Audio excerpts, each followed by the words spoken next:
Hello, good morning, good afternoon, good evening, depending on where you're watching this live from. My name is Denise Belil, and I'm super happy to have you here today.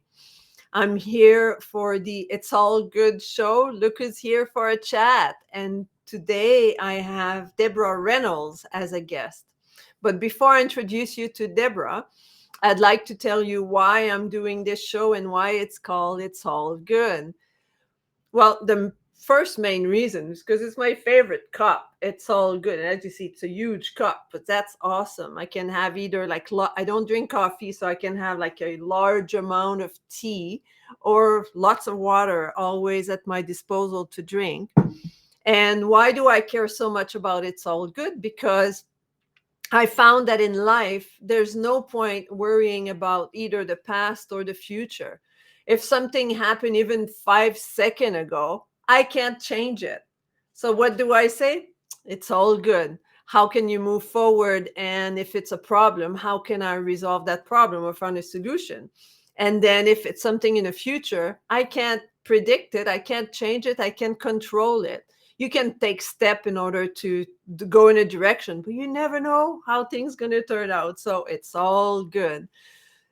So today I have Deborah Reynolds. She's an international speaker, bestseller authors, and an image expert. Am I okay? Is everything all right? Well, I hope so. She might let me know. Also known as the Now to WOW Diva, Deborah helps high achieving women hiding behind their current level of success to step out into whom they are really meant to be. Sorry, my eyes are going backward. So she help. Let me do that again.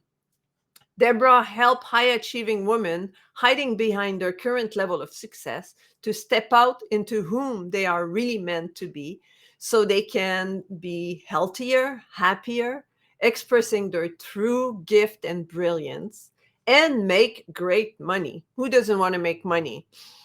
So she gets you noticed, known, and remembered for all the right reason, because we know we can be remembered for the wrong reason, but we don't want that. Deborah helps you master your mental fitness, physical presence, and confidence to show up powerfully. So the topic of today is mastering your visibility and influence. So what is that? Your ability to influence others is based on your confidence, your willingness to stretch yourself, to be visible, to be heard, to hear others, and to build powerful, authentic relationship. So let me bring Deborah to the floor. Hi, Deborah. Good Hello, to see Denise. you. Happy to be here. I love the motto of your show. I mean, it's just like, let's be present, right? It's all good. You just have to, for me, that's the way I've been living my life for quite some time, into just thinking about whatever is going on in life. It's all good. Like there's like really, for especially things of the past, even if it's just, as I said, 5 seconds ago, I had a huge car accident a year and a half ago. And then, I mean, once it's there, both cars are stopped and metals on the ground. And it's like, it's all good. What can you do? Is everybody okay? Is everybody can walk out of the car? And yes, okay, it's all good. Then you just move on and resolve the problem, resolve the situation. But there's just, can't stress over stuff like that, because but unfortunately too many people do, and that's how you kill your immune system. You get sick, everything else go on the downside when you do that. So that's why I'm a sovereignty expert, because I apply what I preach. So Deborah, welcome to the show. I'm glad you're here. And can you tell me how you came about to become the WOW Diva, like Now to WOW Diva? So how did that came along? How did that put together? Well, a little bit of an interesting story. My background, as some people know, was in law enforcement. I spent a few years working in a federal penitentiary, and then I was an immigration investigator. And then while I was working in government with that position, my father approached me on a Valentine's Day and presented me with the book Think and Grow Rich by Napoleon Hill. And he Mm-hmm. said, start a business of your own, which was incredibly great advice. So I was trying to think of what is it that I really want to do. And I went back really to my early teens and later teens and 20s and was looking at what did I love to do? What was I really good at, excelled at? What did I hate to do? What was I not very good at? And what were the types of people that I like to hang around with? And really, where did I spend my money? What did I love to read? So what came out of that was I decided to become a makeup artist, and people kind of went law enforcement, makeup artistry, but I actually spent a lot of time around the makeup counters. I love to paint. I love to draw. And Dad said, no, you will not do any art classes in high school. You'll go to university and get a degree. So it was kind of one of those things that was pushed on the back burner. And Mm-hmm. so the artist was kind of always there inside of me, but it wasn't well developed. So I worked with brides and helping them look magnificent on their most beautiful day.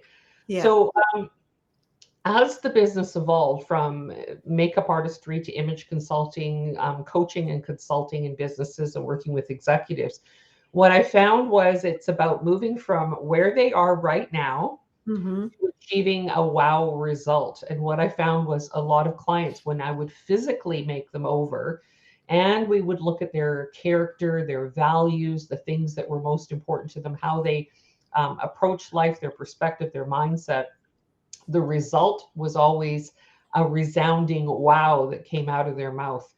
So Wow. with that, it was moving them from now to a wow experience. That's Um, awesome. and I thought that would just be a really catchy name. And I actually really love it because people can really resonate with that. They want that wow result. Absolutely, absolutely. I can, who doesn't want to be a wow? Like it's something that sometime, I know myself included, and we go into the mirror and then we look at ourselves and it's like, what about this? What about that? I'd like to change this. Or, oh, I don't like how my clothes are fitting me and all that. I'd like to be a wow. And then you get a really nice picture taking of you. It's like, wow, you really see the extreme. So yeah, I love that. Now to WOW Diva. That's awesome. And it's not so And much just the physical appearance, Denise. It's also the wow perspective that you might have. You might suddenly have a revelation or a mhm. different understanding of how to approach life or view life. So that different perspective usually goes, wow, look at that. Or what kind of opportunities I have in front of people when people are looking at the potential gifts and opportunities that are available for them. Yeah, and that's where the coaching come along, like coaching people's mindset, coaching people how they see themselves, how they portray themselves, and how they move into the world, right? Yes, definitely. hmm So what are some of the things that stop us from being visible? Like what is it that we do that kind of make us invisible? Oh, such a great question.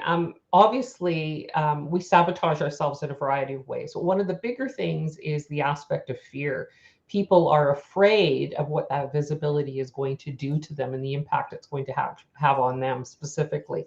Sometimes people choose to be visible because they have this beautiful extrovert type of personality. They want to step out there, they want to be heard, they want to laugh, they want to engage people.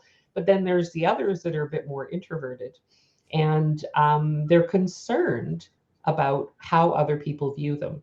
So their hmm perspective or their fear or their lack of confidence about how other people view them really impacts their ability to be visible. And then there could be a variety of other things, especially when we're talking about the online world. People can be intimidated by the technology that we're using now in the online world if they're not familiar with it, Yeah. how to piece it all together. That can be an issue and a problem. A lot of people haven't sort of practiced being comfortable speaking in front of an audience or hmm speaking in front of people to voice a point of view or to have a perspective or how to back it up, to stand their ground. So then they end up feeling really sensitive and really sort of self-conscious about how they're actually portraying themselves in a visible environment. So There could be a variety of things that affect that visibility factor, but a lot of people are just going, I like to do the background thing, I like to step in the background, I like to do my work, I don't necessarily need to be visible. So I think there always has to be a choice that an Yeah. individual says, to what degree I want to be visible, and really what is that going to look like. So there needs to be some thought and intention around that, with an awareness that not everybody's going to like what you have to say, and they're not going to like your perspective or your point of view, because they'll have a different experience and a different point of view that doesn't match up with yours. Mm-hmm. Mm-hmm. And what I found is sometimes people might say that they don't want to be visible. They're very happy in the background.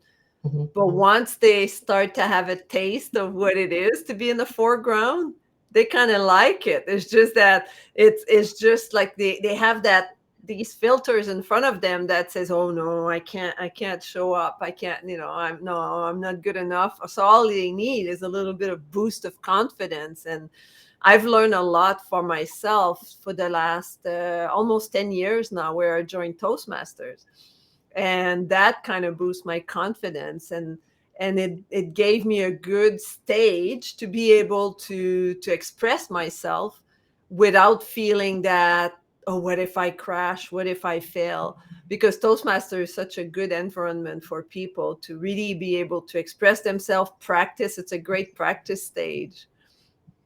It's a lot of it is who we're surrounding ourselves with, and to make Hmm. sure that when we show up initially and be visible and voice a point of view or a perspective, is that we have audience members that are really rooting for us. They're high-fiving us, they're rooting us, they're cheering us on, applauding us. And of course, Toastmasters is an excellent environment for that, because we are feeling that support within that environment.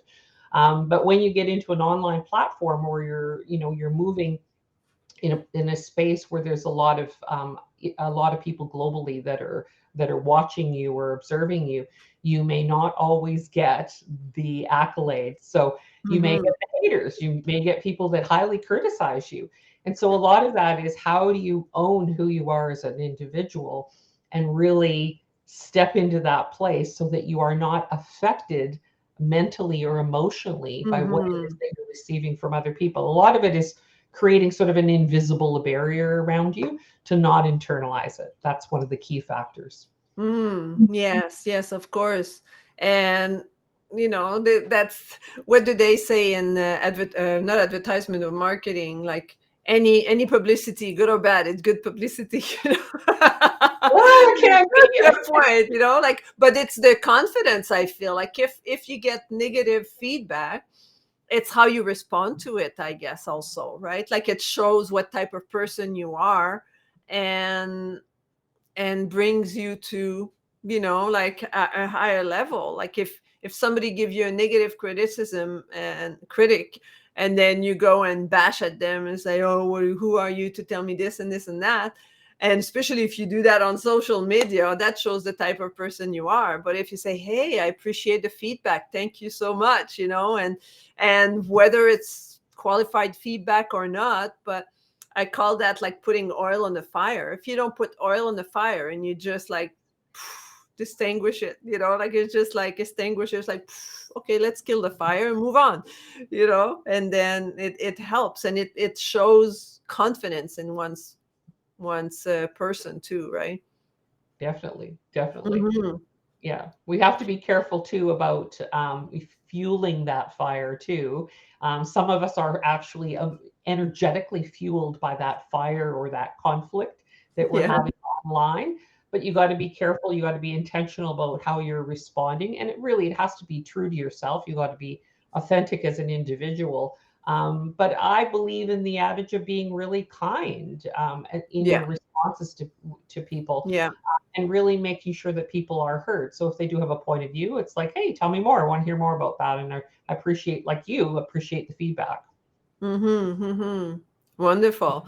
And for those that are listening out there, So if you have negative feedback to give to someone because you think you might want to help them, just send them a personal message. Don't put them on their wall, don't put that publicly because it's a little bit tacky. It's like the boss that goes into the office and criticize one employees instead of taking that employees into the office. You don't do that. And so just so you know, for those that Great, will be great listening to this point. recording. And so and same as you, if you want to give someone's feedback, right, like keep it behind the scene. And but how we talked about, what stop people from being visible, but then what can we do? What type of self-development would you suggest that I or we, whoever listened to, that would support them being more visible? So how can we be more visible and noticed? I think a great way is to get clarity on a point of view or a perspective. And if you're online and you have products or services, if you're a business owner, it's really getting clear about how you help or how you support people. And Okay. then also, if you're not in business, but you simply want to be online and you want to engage people, get clear on the type of person that you are and how you want to engage individuals. So that clarity of character, Mm. how we want to show up, our being is a really big part of that. And certainly clarity on our values, what we appreciate and what is considered most important to us as individuals. Denise, I want to share a little bit about sort of the four core values that I found when I was doing a Mhm. lot of speaking and training throughout North America. I did a 3-year study with HR personnel. And what I found was four core values Okay. were missing in people. And they were loyalty, commitment, integrity, which is honoring your word, and trust. And those Can you values, just repeat that? Because some people don't like repeat them right away. sure, loyalty, Yeah. commitment, Yeah. integrity, which is honoring your word, and trust. Okay. So even in workplace environments, those values are really hard to assess in an interview situation. And yet they're very, they show up in the workplace environment about who we are as individuals and how we think and how we behave. So those four values of figuring out what you're loyal to, who you're loyal Mhm. to, what you're loyal to, what are you committed to, and then what kind of commitments are you personally going to make for yourself as well as to friends and family, and how you're going to serve and contribute value to the workplace environment, to business, to community, how you look after your community, your friends and your colleagues in the local community that you live, as well as the online community. And then the integrity point of view is honoring your word. Like, are you somebody that can actually follow through on what they say and promise? Mhm. And then the last part is the trust element. So we, of course, have heard of know, like, and trust factor. So the idea is that if you want a great image in the online world and you want to be visible, I think if you're getting clear on your integrity, how you show up, as well as the trust that the information that you give is trustworthy, how you receive it. People can share a point of view and they're trusting you with that point of view and perspective. It's just when I share Mhm. a point of view, I'm trusting the audience to hear it, to take it in, to receive it. But a lot of that is how you exchange and interact with other people, because our life, as we know, everything we acquire is with and through other people, right? Mhm. So Mhm. we want to build really great connections with people. So when you are loyal to your perspective or your point of view, or to add value to the marketplace, when you're committed to follow through, when you have integrity, you honor your word, when you're trustworthy, people are more likely to hear what you have to say and to internalize what you have to say and go, oh, you know what? I'm really going to give this some thought. This is great perspective. This is a great point of view. So those values, that helps you to define who you are as a person, but then Mhm. it solidifies your point of view and your perspective when you're sharing it in the online world. It helps you to have a platform when you become visible.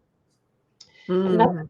Another really important point of this is that if people are not comfortable initially being online, they need to practice a little bit, which is, pull out the phone, do a little bit of practicing on video, to share your perspective so that you can, actually see what you look like on camera and Mhm. comfortable, the sound of the voice. What do Yeah. you sound like when you're on video, when your voice is actually recorded? I know many people that when they hear their recording, they go, I don't like Oh, how I sound. So, I know, I know. and a lot of that is, what's your inner state or your energy? Like, how are you being internally, so that when you show up online, it's basically love. You're sharing love towards people. You're Yeah. sharing the ability for them. You're creating a platform and an environment where they can show up and be the full expression of who they are as individuals. Hmm. Yeah, you mentioned about hearing your voice, and I remember that was years ago, but hearing my voice on recording, right? Like just let's say I leave someone a message and then I listen to it again later, or if I leave a voicemail and I listen to my voicemail, like my own message, I was like, is that how I sound? Because we don't, the way our brain is and our hearing and all that, we don't hear how our voice sound really. It's not what I hear right now. It's not how you hear it, like in reality. But if I record it and then I listen to it, it's like, oh, I guess that's my voice. That's how I sound, because we it's a third perspective, right? Then you sit back and you just listen, as opposed to having that interference between the voice and the ears. And so that's very interesting. And also the way we appear, right? If we don't like the way we appear, then you got to work on it. If I was like that all the time, and then on the video, then I listened and I was like, oh, you're all crooked, like I never realized that I was sitting all crooked. So I guess I have to sit up straight and put my position and say, okay, am I okay, or am I too much on the screen or not too much on the screen? So practicing is awesome. And for those that, yes, you can record yourself on the phone, which is a great thing. But also, if you have a free Zoom account, you just download the software. You don't have to pay. And you can start a Zoom meeting all by yourself and you can record yourself. So you can see how you sound, how you look, how the lighting is, like if you have like dark on one side or light on the others. All these things, I imagine, all part of, the image that people portray online and how they are being perceived, for sure. Absolutely. And I think you have to be willing to at least open yourself up to, if you've never done it before, to get, you know, comfortable with a few people viewing you, and Hmm. give you honest feedback about how you're showing up or what could be changed or modified, so that you can actually be heard better. So if visually you're showing up powerfully and you're speaking confidently and you're engaging with the audience, you're more likely to be heard. People are going to pay attention. They're going to go, oh, I think I want to hear more about what this person has. Hmm. Hmm. So if you don't have that inner confidence, other people are going to shut down. They're going to go, they're going to scroll on by. They're going to go, I'm not really too interested. So I think a Yeah, lot of it is in absolutely. the moment. Do you have something to say that's important to somebody in the moment? You have to realize that online people are moving really quickly.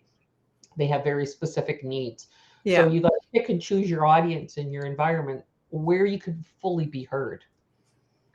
And yeah, and you don't want to go and rant for like half an hour about a subject, and people will like, well, they will check out, like people don't want to hear that. They have enough of people ranting all over the place. But I found that when I catch someone, for us, usually my calls are about half an hour that we do here. And I find it's a good place because we get a lot of value to our listeners. Like I usually have very wonderful people like Deborah online that are teaching you different ways and how to appear, and regardless of what people are teaching, that I bring in these calls. And that's why Deborah, I was very excited that to have her here today. And but what I found is, and you tell me if that's true, that the more you do it, the more comfortable you get. Of So course. you just have to do it, right? So start small. And keep going. Mm-hmm. It's going to feel really difficult and really awkward at first. That's part of the process. Yeah. You have to be able to work through that little bit of awkward stuff, but you should still feel a little bit of those butterflies, just a touch of those butterflies. You don't want to be so comfortable that you go, oh, this is a piece of cake, because then I think we get a little sloppy and a little too Slack. Yeah. casual. You have to keep in mind, like, really, what is the image I want to portray? I really want Mhm. people to be authentic and be real. Be careful not to be so casual that you're misstepping and something is blurting out of your mouth that really shouldn't be blurting out of your mouth, and in that environment. So Been there. I always talk about, be aware of first impressions. As people talk about how important it is to create a good first impression, and that you never get Mhm. a second chance to create a good first impression. So what I always tell people is kind of ignore the first impression, because 98% of the time we're wrong, oddly enough. I really want you to focus on leaving a great lasting impression. And so Mhm. when you're meeting people and you don't like that initial first impression, ignore it, but really engage and step in and lean in and really get to know people, because Yeah. it's when you get past that initial kind of superficial nervousness, Yeah. people kind of they open up a little bit and they go, They wow, loosen up. it's really interesting. I really like them. And listen, we all have concerns, or we all have little fears that are niggling against us, that are impacting how we show up and how frequently we show up in the world. Mhm. So we all have little bits of insecurities that we need to kind of move past through. So a lot of this is being just aware that other people may have concerns or issues or Of course. sensitivities, and be gentle with Yeah. them. Yeah. And I've been reading about self-compassion, and one of the three components of self-compassion is human common humanity, and which mean that to understand that you're human and other peoples are human too. And the same as you just said, right? When that's what reminded me, like if you see people that you don't like the first impression, well, they're human too, and maybe they screwed up their first impression, but they're human being just like you, and they're doing their best, to show up and to be out there, and give them a chance, to show up. Like I have that example. I won't say too much because it's past experience, and I don't want people to be like, oh, it's me, but I was talking with someone and I couldn't stand the voice, and that person, like, it was just like the voice was just really annoying me. And then, but I went and I kept listening and I kept talking and I, exchanging. And eventually I didn't hear that voice anymore, because what the person was saying was so interesting that I kind of forgot the voice.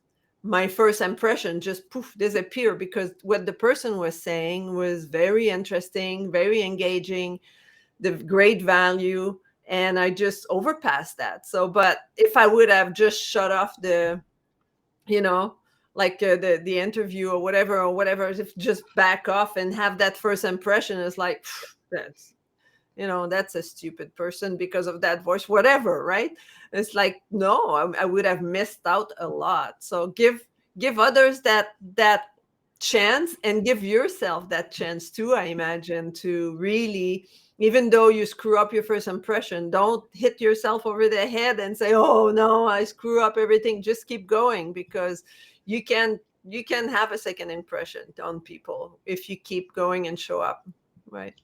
I always believe in those divine connections.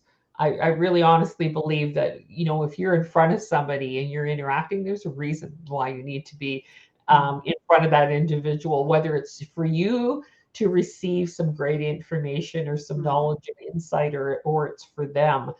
So a lot of that is really being patient with people and being interested in the other party.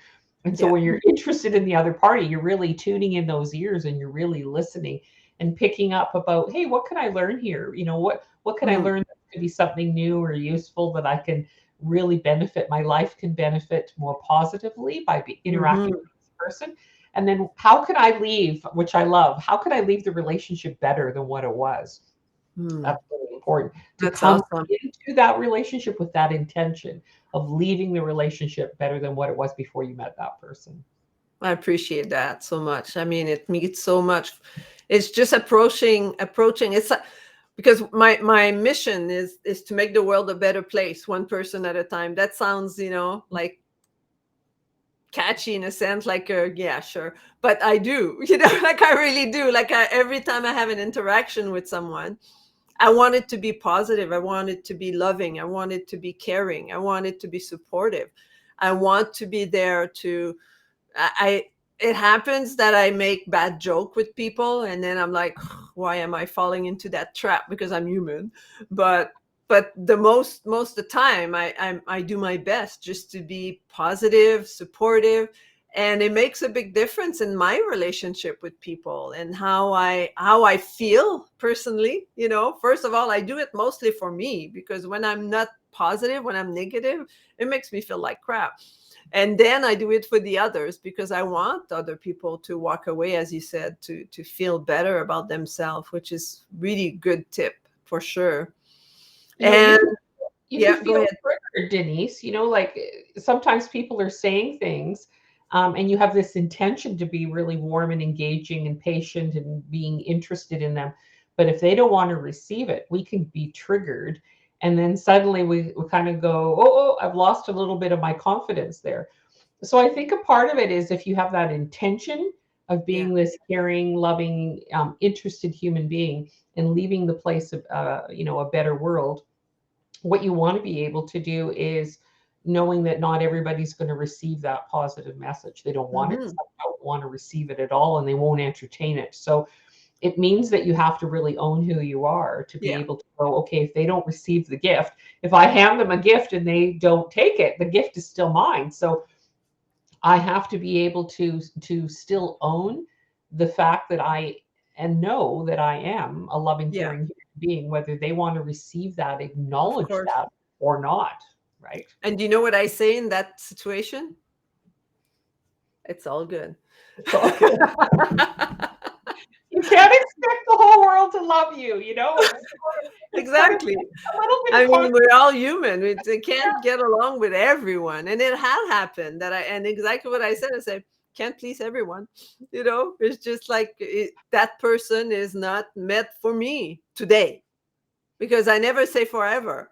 You never know, maybe in the next interaction, or maybe that person, the way actually what I do, Deborah, is when something goes wrong in an interaction and I can't connect, or somebody is being very negative and all that, what I'm telling myself and is, how much has that person been suffering in order to be in that situation, like feel negative, and let's say they're being nasty towards me and all that. And it's like, how much is that person suffering, and how much pain must that person be to be like that? So Oh why yeah. would I add on that pain? Why would I put more oil on the fire and make it even worse? you know all I can do, the one sometimes the best thing you can do is walk away kindly. And if the person doesn't want to be helped, and then you just say, hey, I wish you best, bye, gotta go. There was a really great presentation that was done, and it's really a good point around all of this is that when you're interacting with another human being, really watching their face and their body language, do they Hmm. light up when they're around you? Hmm. And do you light up when you're around them? Because that actually is an indication of that energy that goes back and Yeah. forth to feed off of each other, to add, to lift another human being up. So that's a good indication. Like, am I lighting up and showing interest in another person? Because they'll feel that. They'll know it. They'll feel it right away. Oh, for sure. Absolutely. That's Pay attention. It's all about listening, being able to open our antennas, not just the ears, but our whole being is listening to the person in front of us. And then we can really feel and listen and understand the other one much better. So Yeah. we're coming to an end, and I'm wondering, do you have any gift for the people that are listening? Do you have anything that they can walk away with? I do have a gift, and they can go to my website, deborahreynolds.com, and I have my Kickstart report, which is 9 keys to get noticed, known, and remembered. And I always say it's the 9 keys to get noticed, known, and remembered for all the right reasons and not the wrong reasons. Yeah. Because this is really important when you think about your reputation and your reputation management. Like, who are you as a person? How do Yeah. you actually show up? and so that you're doing it with the right intentions, not to create harm for yourself and for other people. Mm-hmm. So those I keys love will that. be, they'll cover everything from defining your image, sort of being aware of first impressions, listening to your instincts, which is really important, cultivating a really positive attitude, developing yourself, guarding your reputation, respecting yourself and others, establishing your expertise. If you're in business or career, you Mm-hmm. want to establish your expertise. How do you go about doing that? And then how to nurture strong relationships, because as I said, everything we acquire in life is with and through other people. So Mm-hmm. relationships are the key to a very happy life. Wow, that's fantastic. These are nice keys. So make sure you go download that gift and read about it, because I think if someone was to just add, you don't have to change everything on the same day, but look at it regularly and say, okay, how can I, I'm cheating. She didn't give me those keys. So how can I, be aware of my first impression? So ask people, ask your close one, how do I come out? What do you think? What do you see? And say, hey, I want an honest feedback, right? And then trust me, some people will be more than happy to give you their honest feedback, even if you might not want to listen to it. But also, um like, develop yourself, like, do some work on yourself. It's okay, like, read books that allows you to be more confident, and hire a coach, that gonna bring you more positivity in your life and develop themselves, just like me and Deborah. We're for hire. And and respect and all these things, nurturing strong relationship, just be kind to one another, and be with one another. So what I'll do is, you gave me your contact information. I'll put that in the comment. and Beautiful. um, and feel free to write any, for those that are watching this on replay, feel free to write any comments in the comment below, and ask question, and we'll refer to it, and then we can answer back to you and give you some feedback and answering your question. Be more than happy to do that. So any final word before we go, Deborah? You know what? This world needs a lot more kindness and a lot more respect towards other people. So really focus on who you are as an individual, the best version of you. And I love the quote by Jim Rohn, and he says, "Success is not to be pursued; it is to be attracted by the person you become." Wonderful. That's a good way to end it.